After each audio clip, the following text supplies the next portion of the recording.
Fala galera, estamos começando mais um episódio do VPOcast, hoje com duas convidadas sensacionais que eu tenho certeza que vocês vão adorar conhecer e com conteúdo incrível que eu tenho certeza que eu vou aprender muito aqui. Eu quero apresentar para vocês a Sândia e a Ana Paula, que são as nossas convidadas, e elas vão compartilhar um pouquinho quem são elas, vão se apresentar para vocês. E pega papel e caneta, por favor, porque vai vir muito conteúdo aqui, muito ouro para você e para mim também. Por favor, fique à vontade, se apresente. Fica tranquilo, não precisa brigar aí. A Sândia começa, então. Então vamos lá. Eu sou Sândia Tosato. Sou formada pela Universidade Gama Filho, Boa. em 96. Já tenho uma estrada dentro da psicologia. E hoje a gente veio falar de um tema que é rico, né? De como a gente pode lidar com a diversidade. Uhum. Então, é um tema que espero que contribua para que as pessoas possam pensar, né? O quanto o diferente faz parte desse universo diário. Perfeito, perfeito. Galera, volta a repetir. Pega papel e caneta, porque vai vir muito ouro agora. Ana Paula, por favor, se apresente. Eu sou a Ana Paula, eu sou a mãe do Henrique, que é o meu principal papel. Eu sou dentista, formada há 21 anos. Boa. Sou especialista no atendimento de PCDs. Eu faço ortodontia também, mas eu sou especializada assim. Atualmente, eu trabalho muito mais com PCDs do que com ortodontia. Faço habilitação também, tenho habilitação em sedação com óxido nitroso. E tudo isso foi depois do diagnóstico do meu filho, que é uma criança atípica. O Henrique tem autismo e a gente descobriu aos 2 anos de idade. Hoje ele está com 7, mas isso transformou minha vida de tal forma que eu tive que mergulhar de cabeça nesse universo para poder entendê-los e principalmente para poder ajudá-lo. Muito bom, muito bom. E vamos para as primeiras perguntas. Eu vou direcionar para a Ana Paula. A Ana Paula vai compartilhar, daqui a pouco a Sândia também vai complementando. Então, Ana Paula, antes de falarmos, né, sobre o diagnóstico, que você já começou a apontar um pouquinho, quem é o Henrique e o que você gostaria que as pessoas enxergassem nele antes de qualquer rótulo? O Henrique é o amor da minha vida. Boa. Foi o presente que Deus me deu, assim, o maior presente que Deus me deu. Talvez ele não tenha vindo como eu esperava, mas ele veio muito melhor. Boa. Eu só tive que entender isso depois de um tempo. E eu acho que o Henrique tem que ser visto como uma perspectiva de um futuro melhor. Uma perspectiva de um futuro mais inclusivo, onde a gente não tenha tanto capacitismo, onde a gente não tenha tanta discriminação e principalmente julgamentos. Porque eu acho que a família atípica, ela precisa disso. De empatia, de carinho, acolhimento e muito menos de julgamentos. Muito bom, muito bom, muito bom.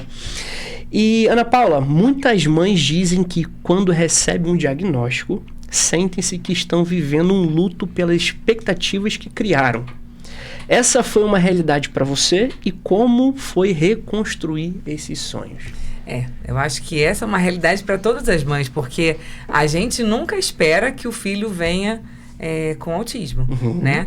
Então, e não que isso seja um problema, mas aprender a lidar num primeiro momento muito difícil. Sim. E até porque a mãe tem que lidar com o luto daquela criança, né? Porque a gente sonha, a gente imagina um filho que é o filho ideal, mas que não é o nosso filho real. O nosso filho real, ele vem com muitas imperfeições e de todos os jeitos, e ele vem muito diferente. E a gente tem que entender que essa diferença é muito normal e que isso é que vai fazer a diferença realmente na vida da gente e deles, sabe? Boa. Então, eu penso que principalmente uma família típica, ela luta o tempo inteiro para isso, para ser vista dessa forma.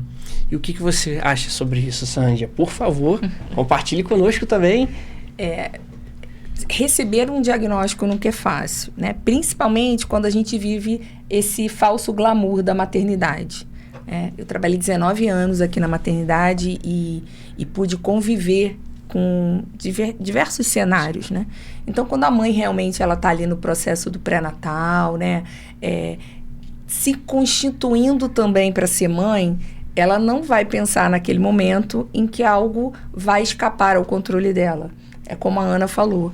Ela começa a se preparar para aquele filho que é lindo, que não chora, que ela vai conseguir dar conta de tudo, né? E a gente vê que no dia a dia de uma maternidade atípica ou não, a gente começa a desconstruir esse romantismo. E a gente começa a se entender como uma mãe.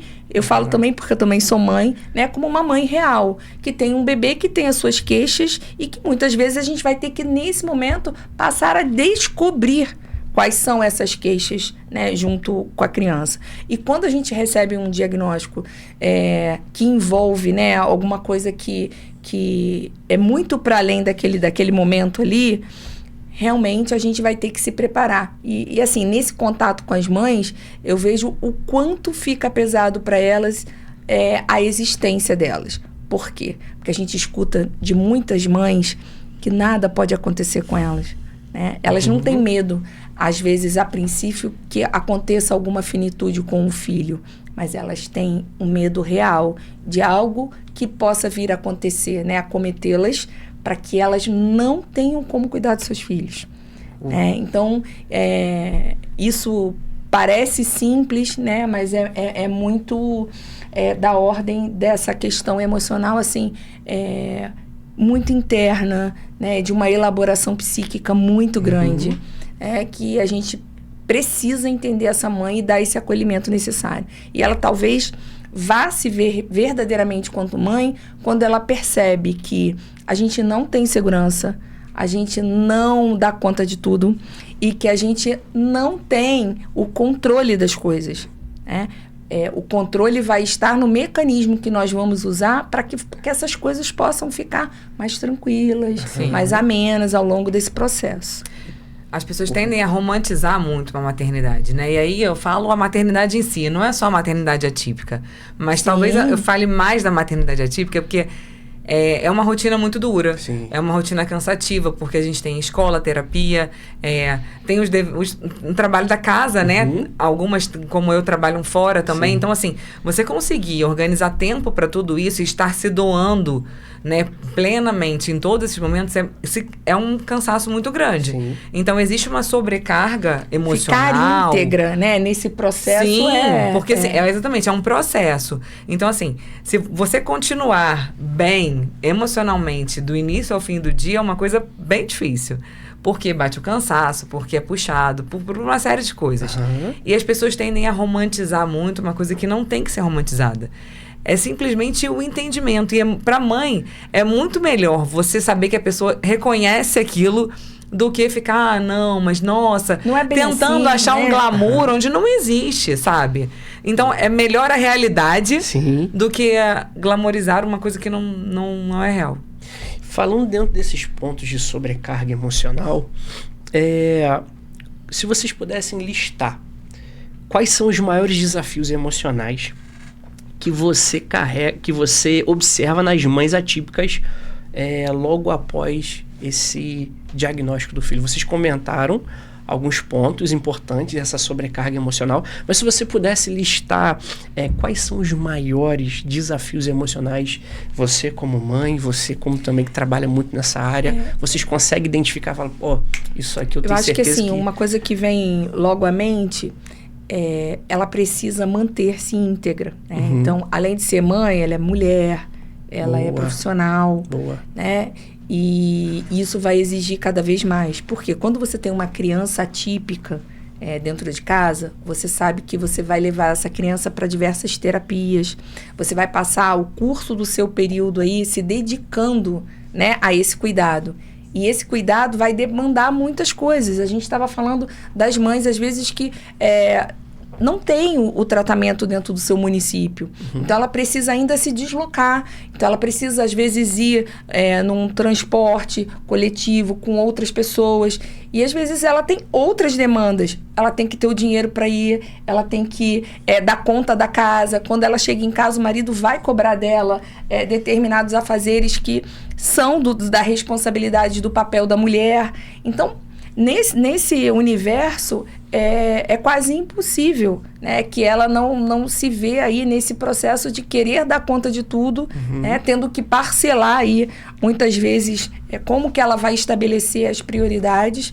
Mas eu tenho certeza que o elemento fundamental é que ela perceba que o filho dela possa ser uma pessoa cada vez mais autônoma ao longo desse processo de cuidado. Eu acho que ela foi perfeita. E essa autonomia é o que a gente busca o tempo inteiro. Porque, como ela mesma falou, a gente sabe que a gente não vai estar aqui para sempre, né? E a mãe, o maior medo realmente é de que a gente vá antes, porque a gente sabe que, como dá muito trabalho, não vai ter ninguém que vai ter essa mesma paciência, que vai ter essa mesma doação para o filho, como a gente tem.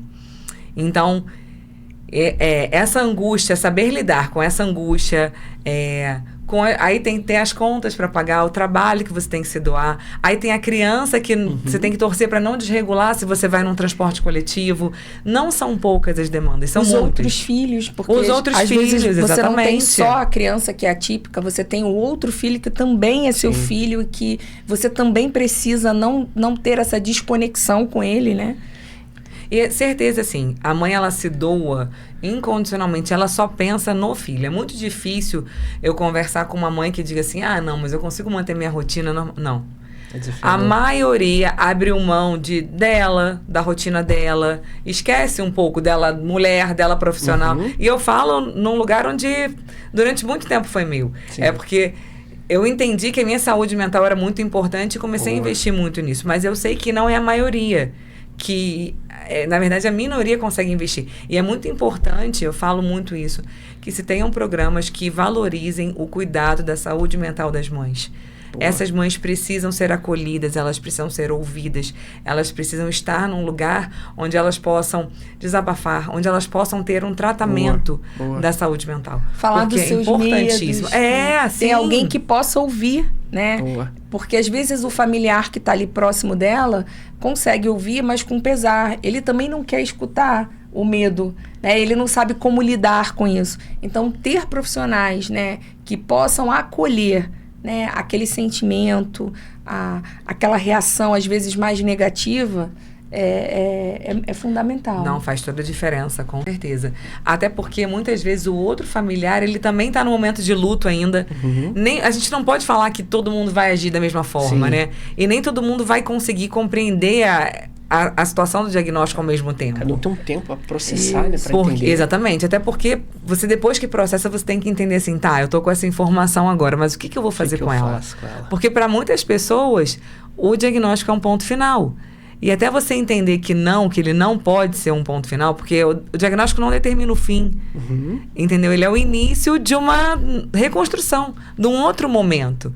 Só que nem todas as mães conseguem entender isso num primeiro momento. E a gente tem que respeitar, porque o período de luto de cada um é de cada um.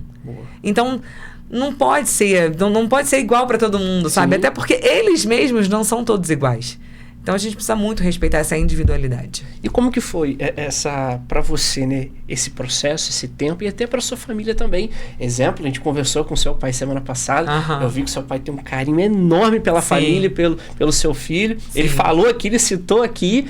E como é que foi esse processo para eles também entenderem e saber o que eles iriam fazer com aquela informação? Meu pai ele tá comigo a todo momento, né? Mas assim, exatamente no dia do diagnóstico ele tava comigo. Boa. Então assim, eu acho que foi um baque pros dois.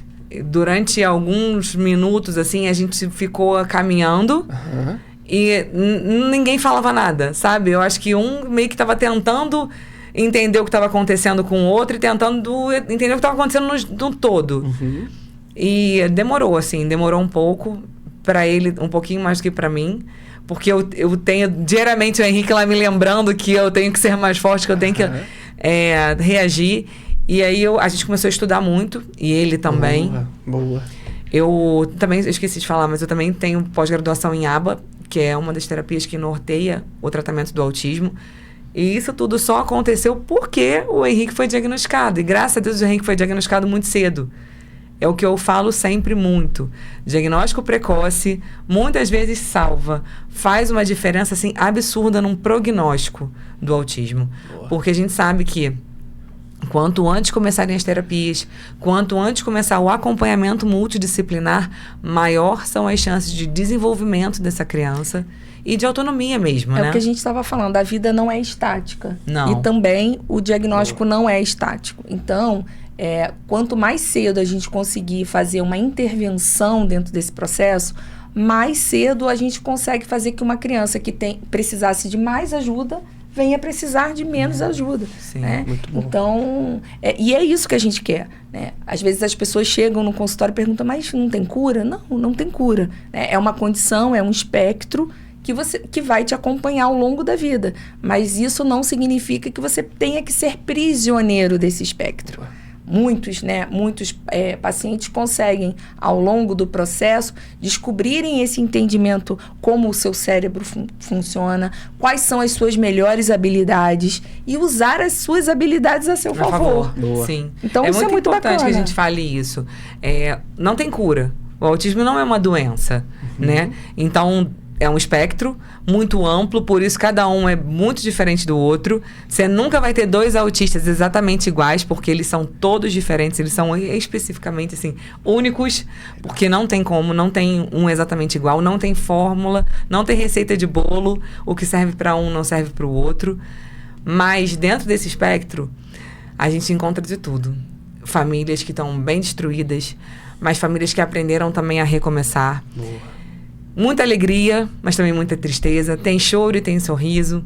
Então, é entender que são fases. Porque é uma roda gigante. Em determinado mês está tudo bem, e eles estão no alto, e daqui a pouco a fase piorou um pouquinho. E os ciclos vão, né, sendo renovados. E eles também vão mudando de fases. Mas é muito importante que em todas elas se tenha amor.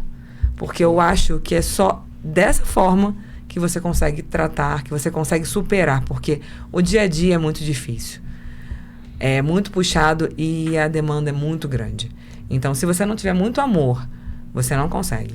O elemento que tem que ser principal, né? O viés principal de qualquer tratamento é realmente pela via do afeto. Né? Se você consegue introduzir as terapias, né, pela via do afeto, tudo fica mais leve, tudo faz sentido, tudo começa a ter um propósito, e aí todo esse processo do cuidado também ele fica ressignificado.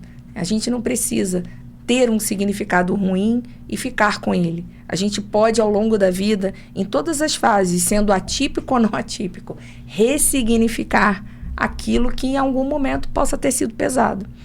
Muito bom. E o autista, né, quando bem estruturado dentro do seu plano terapêutico, ele consegue isso.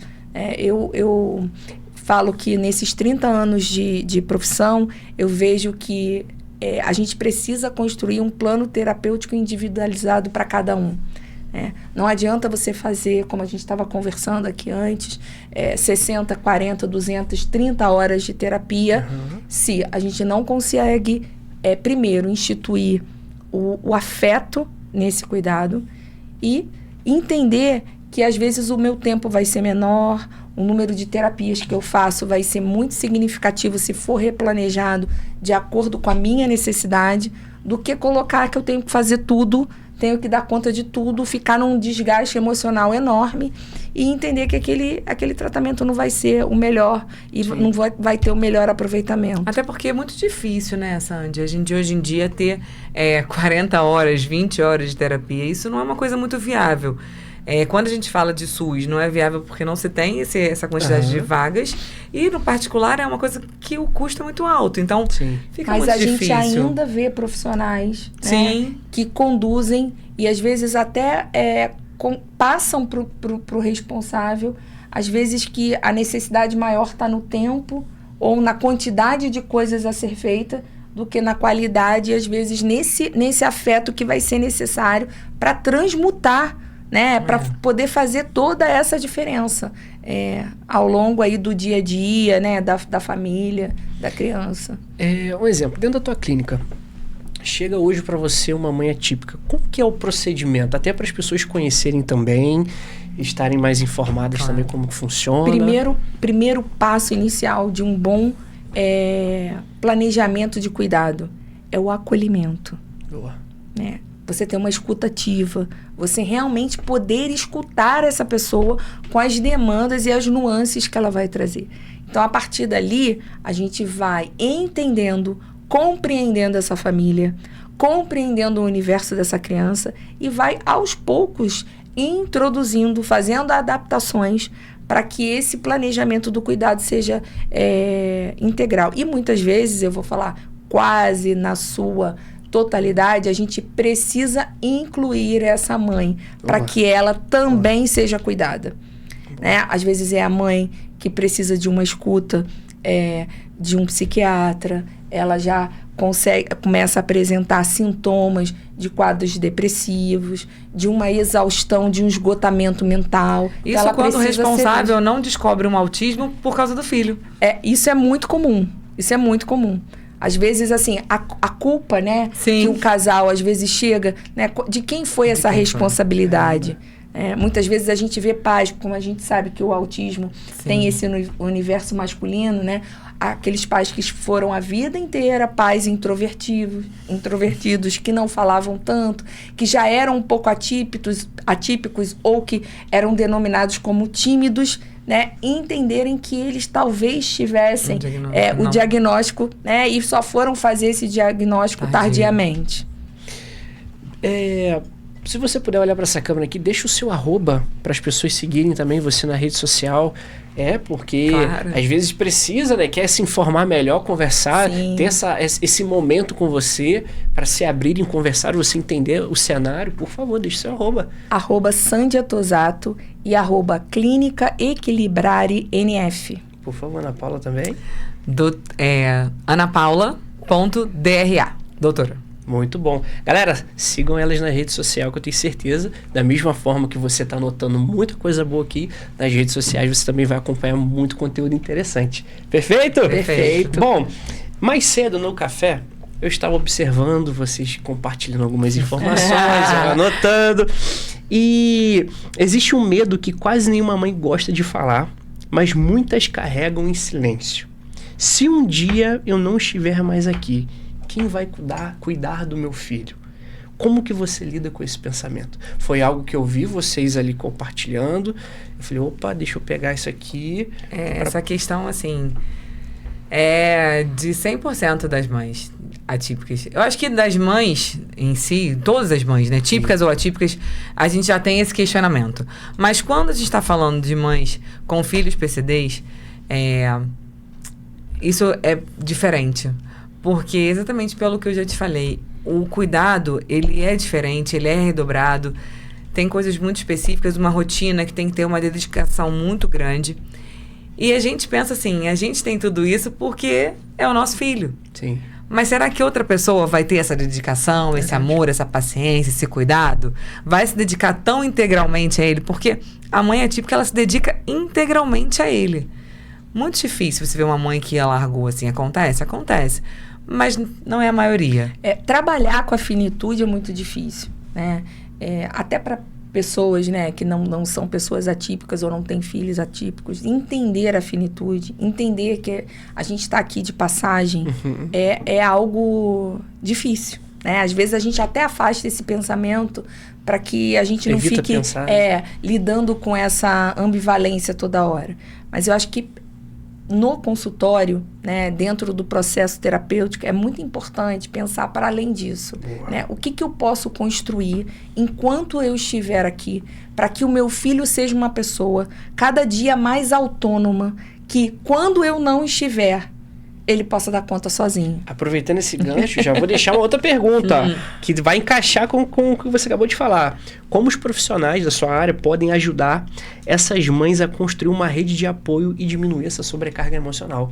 Que você já pegou, deixa eu já fazer a pergunta aqui para você. Eu acho que a gente, enquanto profissional de saúde mental, a gente tem que fazer parte dessa rede de apoio. Eu acho que enquanto uma empresária que tem uma clínica, eu digo que nós temos que entender que nós não somos só uma clínica. A gente é também parte dessa rede de apoio. Muitas vezes é aquele lugar que a mulher vai se sentir acolhida de falar assim, poxa, já que você está aqui com meu filho, eu posso ir ali na loja porque eu preciso comprar alguma coisa? E a gente entender que esse talvez seja um momento do dia que ela vai tirar para ela. E tomar um café. Né? Então, quando a gente se coloca dentro dessa rede de apoio, conhecendo essa família, né, estruturando com eles, e eles entendendo que o lugar de cuidado é aquele lugar que também pode ser dividido, faz toda a diferença. Né? Muitas vezes eu coloco na clínica a necessidade, às vezes, a gente fazer visitas domiciliares. Porque às vezes a gente conhece só os nossos pacientes, né? O nosso beneficiário que vai lá buscar o cuidado ali naquele espaço. E muitas vezes, nesse momento de anamnese, eu falo, tudo bem para você se em algum momento eu possa ir na sua casa tomar um café? E isso tem uma resposta diferenciada muito grande. A gente já vê de outra forma mesmo. Né? Por quê? Porque às vezes 15 minutos do meu sábado, 1 hora do meu sábado, mas que faz uma diferença para aquela pessoa, porque ela começa a entender que ela está sendo vista. É isso mesmo. Sabe? E o cuidado, ele tem que ser esse cuidado, para além do dinheiro, para além do pagamento, né? A gente vive num mundo real, onde a gente tem as nossas contas, tudo isso, mas a gente precisa entender o cuidado para além disso. Quando a gente consegue trazer isso para o dia a dia, nossa... Eu acho que é exatamente isso, né? Não pode ser só o dinheiro. Quando é só pelo dinheiro, não funciona da mesma forma. Você não consegue ter os mesmos resultados. A humanização tem que estar presente. Eu falo que essa é total a diferença do meu atendimento. Aí a doutora Ana Paula falando, se você não se colocar integralmente ali à disposição daquele paciente, mas de todo mesmo, sabe? Da escuta, de ouvir a mãe, de ouvir a família, né? Não flui, não é a mesma coisa. Porque, assim, eu volto a falar exatamente o que a Sândia falou. Essas famílias, as famílias que, assim como eu, passam por isso, a gente só quer ser acolhido. É claro que a gente quer empatia também, mas a gente precisa de acolhimento. E no mundo que a gente vive hoje, as pessoas não estão mais acostumadas a doarem o seu tempo. Então, quando isso acontece, né, seja na escuta, seja ali na sala de espera, seja na brincadeira, que acontece de uma forma descontraída, a gente vê o quanto, né, estamos carentes de atenção, de carinho. Então, às vezes as pessoas ficam até surpresas. Isso que eu ia falar. A gente não tá nem acostumado. Não sabe nem mais receber isso. Quando acontece isso, a gente fica até assim, é isso mesmo que tá acontecendo? Porque não tô... Porque não é, isso não é o normal. Não é o que acontece, entendeu? Geralmente as pessoas... Isso, eu pago por isso? Não, você não é pago por isso. Né? A gente não tá falando do valor. O dinheiro não compra esse tipo de coisa. Não tem como. Não tem preço pra isso, né? Muito bom, muito bom. Também... No café, eu estava escutando algumas... eu estava observando. Vocês compartilharam algumas coisas de comorbidades e tudo mais. E aí eu trouxe essa pergunta, né? Muitas pessoas conhecem o autismo apenas de forma superficial. O que significa dizer que uma pessoa pode apresentar comorbidades? Quais são essas? Quais são as mais comuns? E por que elas merecem atenção? Eu escutei vocês citando nesse assunto. Falei, opa, vou pegar mais uma coisinha. Dificilmente você vai ver uma pessoa que seja só autista. Isso é muito raro. No quadro geral de saúde mental, é muito comum você ter um quadro que é o quadro chefe, o carro-chefe, mas junto com ele ter um quadro concomitante, que a gente chama de comorbidade. Então, no autismo não é diferente. Então, às vezes a gente tem o quadro que é aquele principal dos sintomas principais, né, que é o autismo, mas a gente começa a ter quadros concomitantes de ansiedade, de depressão, TDAH. Isso é muito comum. Eu escutei vocês também compartilhando que as pessoas com nível 1, me corrija se eu estiver errado, também estão ou têm um alto índice de suicídio, é isso mesmo? Sim. É porque as pessoas acham que, assim, na verdade, os níveis são a quantidade de suporte que a pessoa precisa. 1 precisa de menos suporte e o 3, 1, 2 e 3, né, vai aumentando. É gradativo e o 3 precisa de mais ajuda, leigamente falando. E aí as pessoas pensam, mas o 1, então é muito tranquilo, né? Não é muito tranquilo. E a Sândia pode até falar melhor, porque é bem na área dela, mas são pessoas que, na maioria das vezes, são muito introspectivas, que não conseguem entender em que lugar que elas têm ali no mundo. Elas sofrem, porque nível 1 normalmente é descoberto mais tarde. E aí elas passaram muito tempo sofrendo sem entender por que elas são daquele jeito, como é que elas estão conseguindo lidar e tentando muito se adequar àquela realidade. Como que eu passei anos da minha vida me culpando porque eu não conseguia sair, porque eu não conseguia me relacionar, porque eu não conseguia fazer essa ponte. E aí ele descobre que abre o diagnóstico, ele não precisa vir para ser aprisionador, né? Às vezes ele vem para ser libertador. Para fazer essa compreensão. Caramba, como eu não via isso. Como eu não me ajudei, como eu não pedi Ele começa ajuda. A ter respostas para os questionamentos que ele sempre teve, sabe? É claro que quando você fala isso na criança, não é dessa forma. É porque realmente ele tem sinais mais leves e o autismo se apresenta de uma forma mais tranquila. Mas quando você tem um diagnóstico tardio de nível 1, é exatamente isso que acontece. Isso é muito angustiante, né? Para os pacientes. Porque muitas vezes eles ficam se questionando o porquê daquilo. Porque eles tentam adaptar o tempo inteiro. Eles não conseguem entender o real papel deles naquela sociedade. E muitos, às vezes, dentro do processo de terapia, falam assim, eu era capaz de mentir falando que eu estava gostando de uma situação, de que ela era agradável para mim, quando eu passava a minha vida inteira fazendo aquilo de uma forma obrigatória, sem prazer, sem motivação. Caramba. Então, por isso tem um alto índice de suicídio quando na fase adulta. Porque eles passaram durante muito tempo tentando um entendimento que talvez pela falta de diagnóstico tenha chegado ao suicídio. Caramba. Porque como essas comorbidades existem, né, esse quadro depressivo vai ficando mais grave, o quadro ansioso também vai ficando mais grave. Às vezes pode ter um histórico aí de família, de doença psiquiátrica, e aí isso tudo, né, acaba levando a um quadro, às vezes, muito, muito difícil. Sim, né? Sim.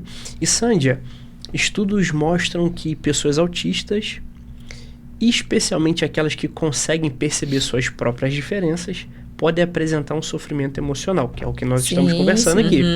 Por que isso acontece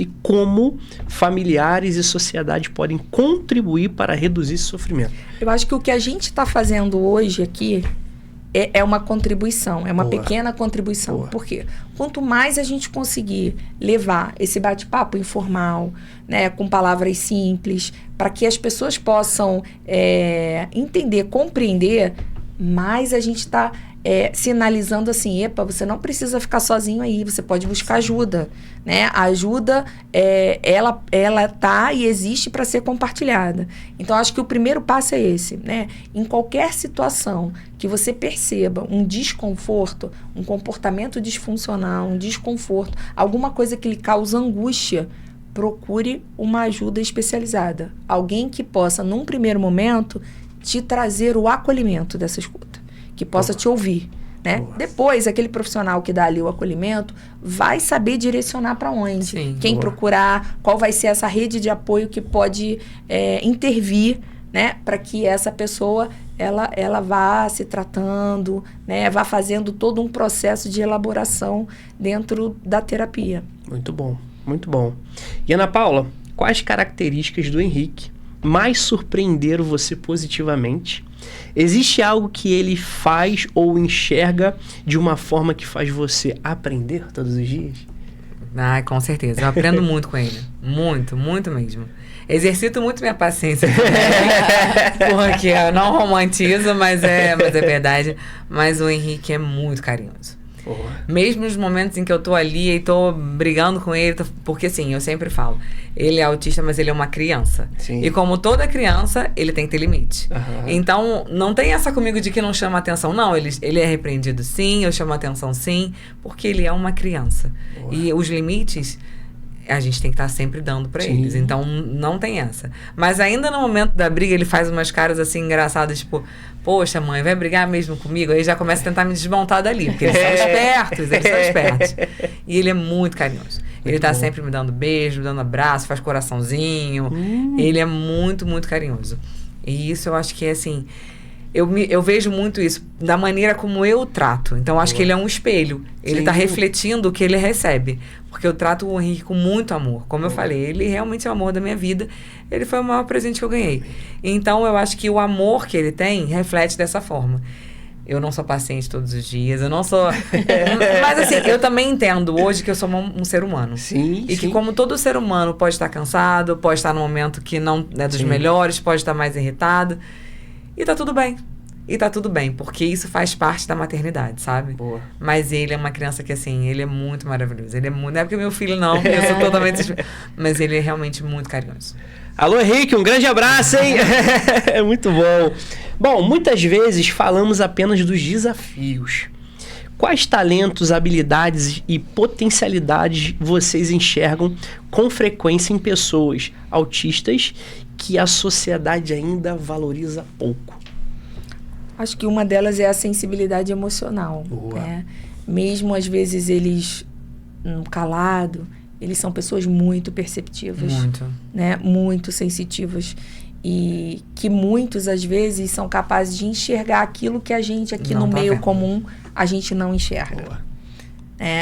No processo de terapia com eles, quantas vezes eles observam também como a gente está, porque o terapeuta também é humano, né? E o quanto eles acertam, assim, ó... Na mosca. Essa sensibilidade é realmente alguma coisa que chama atenção. Muito bom. É verdade. O Henrique não pode. Se ele me vê chorando, ele sai, olha, ele abraça, ele beija e fica, o que foi, mamãe? Ele percebe, às vezes, assim, ele sabe que eu não tô no bom dia, e aí que ele abraça mais, aí que ele quer estar mais perto. Boa. E dos meus pacientes também, você acredita? Porque, assim, pacientes que o tratamento dura pouquinho, mas tem pacientes que a gente demora um tempo bom. E é muito engraçado isso, assim, a forma como eles vão aprendendo a lidar com a gente também, né? Porque não é só a gente que aprende, eles também vão aprendendo a lidar com a gente. Isso é muito legal, essa troca na relação é muito importante. Muito bom, muito bom. E Sândia, sua clínica é reconhecida pelo atendimento especializado. Sim, a gente estava conversando sobre isso também, para pessoas, né, com deficiências, correto? Use o termo certo, por favor. Hoje a gente tem um trabalho diferenciado, a gente trabalha em parceria com o Instituto Alento, atendendo crianças com T21. Então, a gente aprendeu ao longo desse período construir esse olhar, né? Você estava compartilhando ali a forma que vocês tratam, bem humanizado. Eu fiquei, caramba, diferente. T21 é a síndrome de Down. Síndrome de Down, por favor. Sai até espontaneamente. Porque a gente síndrome fala de Down. muito... Mas, e a gente estava até rapidamente, né, correlacionando o paciente que tem síndrome de Down por ele ter essa aparência, né, diferenciada, o quanto muitas vezes isso causa um certo impacto, né? Então a clínica não só atende crianças, né, atípicas com algum tipo de transtorno, mas também é aberta à população. Atendemos de forma particular, plano de saúde, e o quanto nesse olhar mais humanizado a gente acaba integrando perfis de atendimento. O quanto se ganha, né? Quando a gente, na recepção, começa a ver a interação daquele outro que parecia tão diferente de mim, né? Se aproximando e os ganhos que isso tem. Então, a gente vê pacientes que vão no mesmo dia compartilhando, levando lembranças um pro outro, né? Trocando ali. Depois participando até fora da clínica. Fora da clínica. Saía. Né? Então, isso assim, isso é muito gratificante. Muito gratificante. É um viés que a gente não quer, assim, abandonar, né? Muito bom. Você não começa pensando que isso vai acontecer, mas você percebe que isso está acontecendo e quando vê já deu certo, entendeu? Legal. Eu fiquei surpreso, seu esposo compartilhando, te pega, vai no cinema e tal. Eu falei, caramba, que diferente. Isso é muito legal. Isso é muito legal. Bom, muito bom. São coisas além ali daquele momento da clínica, criando esses vínculos, esses laços com as famílias, com as mães, com as crianças. Sensacional. E Ana Paula, como dentista especializado no atendimento de pessoas com D21, correto? D21, crianças atípicas também, PCD, que você tinha compartilhado também, correto? Pessoas com deficiência. Perfeito. Quais adaptações e cuidados fazem toda a diferença para transformar uma consulta em uma experiência segura e respeitosa? Eu falo que o início de tudo é o acolhimento. O acolhimento da família e acolhimento do paciente. Boa. Humanização durante todo o tratamento. Boa. A gente tem que estar ali, assim, se colocando mesmo à disposição e se colocando muito no lugar do outro também. Agora, o atendimento dos PCDs é diferenciado, não tem como. No meu consultório, por exemplo, eu faço um aparelho sensorial para que aquelas crianças que estejam desreguladas consigam se regular. Boa! Eu sempre pergunto uma anamnese, né? A anamnese é aquele questionário que as mães respondem, né? Ou que o responsável responda.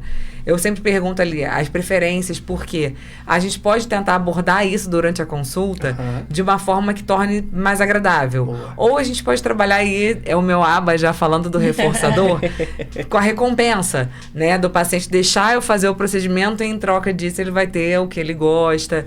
Então, assim, você se aprofundar no tratamento é muito importante para que você tenha uma consulta totalmente diferente, porque isso é necessário.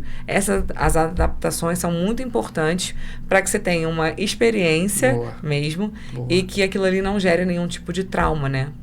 Muito bom, muito bom. Infelizmente, nós estamos chegando no final. Mas queria começar com você, Ana Paula, se você pudesse olhar para essa câmera e deixar uma mensagem que vier no seu coração para as mães, para quem você quiser, fica à vontade. Esse é o seu momento. Para todas, para as famílias atípicas, vocês não estão sozinhos. Para as mães, para os autistas, vocês não estão sozinhos. Tem sempre gente disposto a ouvir vocês, sempre disposto a acolher. É muito importante que as pessoas entendam isso, que cada vez mais a gente tem uma sociedade mais preocupada com a inclusão do que com a discriminação. E que o autismo não é um ponto final. O diagnóstico do autismo, ele é uma vírgula para a gente recalcular a rota, reescrever a história e continuar. Porque desistir não é uma opção para a família atípica. Boa, excelente. E Sândia, por favor, também, se você pudesse olhar para essa câmera, trazer uma mensagem que está no seu coração. Eu digo que se o mundo pudesse fazer terapia, o mundo com certeza seria um lugar melhor. Então, eu deixo aqui, né, uma reflexão de que a gente possa sempre buscar algo, né, seja na terapia, seja em alguma atividade terapêutica, que faça uma contribuição positiva para a nossa saúde mental. Seja num lugar de cuidado, seja na nossa casa. Às vezes a gente precisa começar por coisas pequenas, por atividades pequenas, para a gente poder construir e chegar em lugares maiores. Então, o nosso maior terreno próspero e fértil é a nossa saúde mental. Sem ela, a gente não consegue nada. Então, se a gente conseguir fazer o mundo, né, e o nosso mundo um lugar terapêutico melhor, a gente já está num bom caminho. Sensacional. Quero agradecer a presença da Ana. Muito obrigada. Sua presença também. Sândia, muito obrigado por compartilharem também conteúdos riquíssimos, que para mim foi extremamente importante, porque se a gente olhar por esse lado daqui, desse lado de cá, né? Leigo no assunto, aprendendo muita informação boa, tenho certeza disso. Com certeza, as pessoas que estão nos assistindo, da mesma forma que eu aprendi, eu tenho certeza que você aprendeu. Quero compartilhar e pedir para você também compartilhar nas redes sociais, você que está assistindo esse episódio, seja pela TV Real, seja pelo canal no YouTube. Compartilhe com as pessoas que você acredita que essa mensagem é importante, que eu tenho certeza que, da mesma forma que eu estou aprendendo muito aqui, muitas pessoas também podem aprender com essas informações valiosas aqui, tá bom? Agradecer também a TV Real, que é um dos nossos apoiadores aqui do nosso canal, o VPOcast. A TV Real, ela passa hoje tanto em Nova Friburgo, Teresópolis, Petrópolis, Cachoeiras de Macacu e Rio das Ostras. Você que é dessas regiões, com certeza você também vai ter acesso a esse conteúdo pela TV Real, direto da televisão da sua casa. E você também pode nos seguir dentro do nosso podcast, no canal no YouTube, que é o VPOcast, onde você vai encontrar, além desse episódio, alguns outros episódios também, falando sobre diversos assuntos que eu tenho certeza que pode somar muito com a sua vida. Mais uma vez, Ana Paula, te agradecer. Eu que agradeço, viu? Pela disponibilidade do seu tempo. Sândia, também muito obrigado pela disponibilidade desse tempo. E estamos encerrando mais um episódio do VPOcast. Galera, aquele abraço. Tamo junto.